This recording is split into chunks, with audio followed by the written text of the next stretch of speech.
We do want to take a look at the pretty decent weather, though, for now across the East Coast. I know we need the rain, but it's a weekend. If you're doing any traveling, looking just fine. It is, and for all the football games this afternoon and this evening, college football games, we have a lot of really nice weather, but you'll notice, Kelly, some hints of what's to come in the west. Snow levels will be dropping to past level across the Washington Cascades. This system will traverse the country and bring about some big changes in this upcoming week. And you can see some of those changes, at least with some of the temperatures in the Pacific Northwest, stretching over, of course, into some of our higher elevations in the west. This is very typical of this time of year.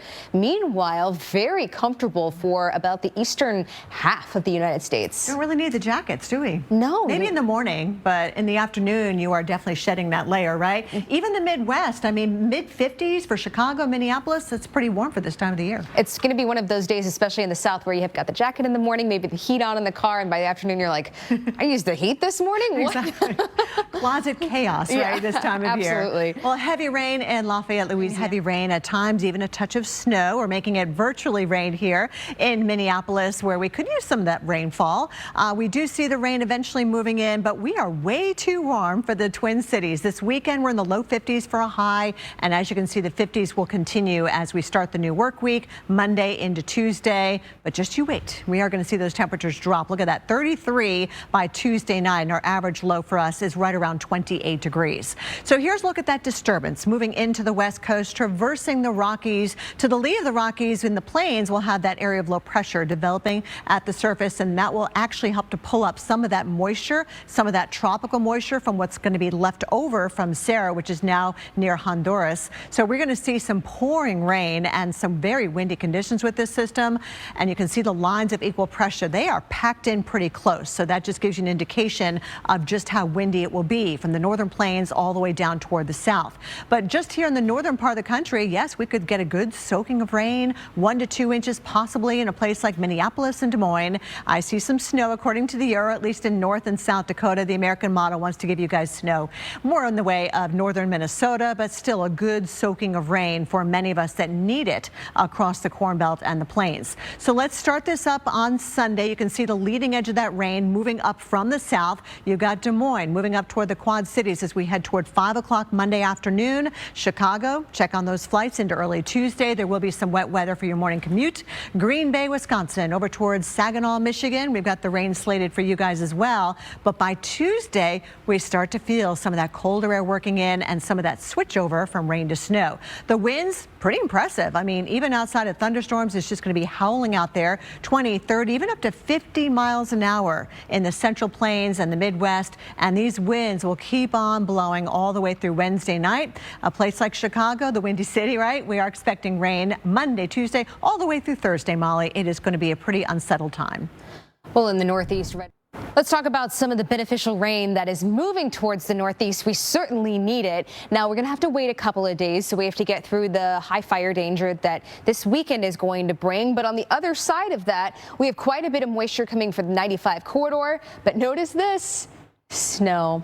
That is some beneficial snow to one of the parts of the country that we have some of the worst drought right now, and that is the higher elevations of West Virginia.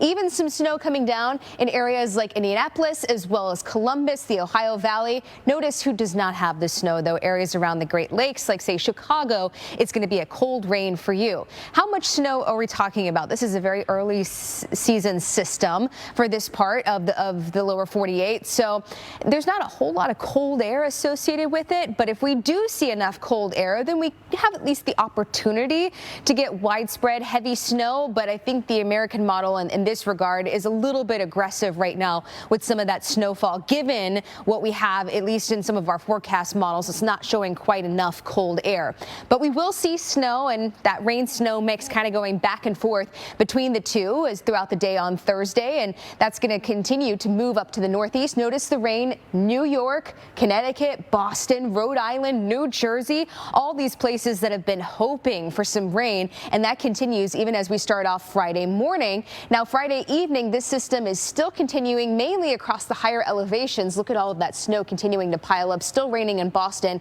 and then in parts of Maine. But on top of all of this, this is a low pressure system that has, at this point, up into this time, has been bringing a lot of wind to the plains and the upper Midwest and parts of the Ohio Valley, Northeast New England. You're going going to see a lot of wind from this too, anywhere from 25 to 30 miles per hour. Those are the wind gusts, pretty much broad brush, but there will be a few areas that we see some stronger gusts than that. And that continues, Kelly, all the way until Friday. So any leaves at this point, there's not many left, but any that are left on the trees, not so much after this Blowing week. across the road. I'm meteorologist Kelly Cass. And I'm meteorologist Molly McCollum. I've been thinking in my head, you know, what do you find at a meteor crash? People try to find the end of a rainbow because you've got the pot of gold, but what do you find at a meteor I would say crash? It's very lucky for sure. Yeah. By the way, the lean is, I think, is what's happening this time of year, right? November. So maybe if you have a good view of the sky, you'll be able to check some out yourself. Perhaps. Some of you, though, are getting too many clouds and a lot of rain this past week. In fact, too much rain causing flooding. Right.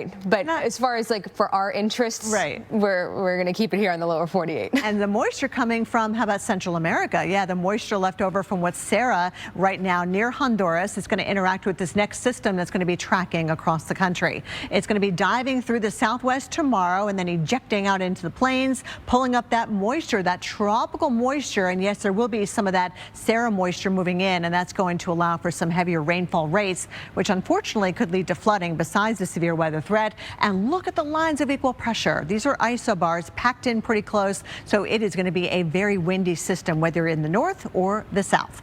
The heavy rain, we've got that potential, according to the Euro, pockets of heavier rain down into Kansas, but even Minneapolis, Des Moines, getting a good soaking of rain, about 1 to 2 inches. And oh, by the way, a little bit of snow up there in the Dakotas, and the American model wants to give it to you guys in northern Minnesota, some of the heavier snow. Here is a look at the way it breaks down for Sunday. You can see that moisture riding to the north. There's your rain moving into Des Moines, up toward the Twin Cities by about 5 o'clock in the afternoon on Monday. Chicago, it's going to be overnight Monday into your commute. Tuesday morning, we could see some airport delays at O'Hare, something to keep an eye on. Green Bay over towards Detroit and Cincinnati, Louisville, you guys see some of that rain Tuesday. And again, there will be that potential for snow breaking out on the backside. But more importantly, Molly, these winds are crazy. They're going to be gusting anywhere from 30 to 50 miles an hour. Ooh, get ready for this upcoming week, and you don't want to miss what's coming up next on America's Weekend. College football games today are going to have some absolutely glorious weather. And, you know, it's November, so we can really see a little bit of everything. So you have to soak up a forecast like this, where the kickoff tonight is at 7:30 and close to kickoff, a little bit on the chillier side. So you might need a jacket if you're heading into the stadium, but we're going to stay completely clear of any kind of rain. Tuscaloosa, same deal, though your game is going to be warmer because kickoff is at 1 p.m. Now we head to Gainesville, which can still be really warm this time of year, but instead very nice in the 70s. Kickoff at 3:30 there Eastern time with a kickoff temperature around the mid-70s, and that's where we're going to stay for a majority of the game. Let's head to Columbia, South Carolina, where we have the Missouri Tigers visiting, and this being a late afternoon game, still some really nice fall football. Well, after the driest start to fall on record, we are finally seeing the rain come pouring down from coast to coast. As the rain pushes from the southern plains to the northeast next week, the influx of moisture means a risk for flash flooding. So good morning and welcome into America's Weekend headquarters. I'm meteorologist Molly McCollum. And I'm meteorologist Kelly Cass from Dallas all the way up to Pittsburgh. We are going to be tracking this next system that will bring sweet relief to your parched front yard. And the unprecedented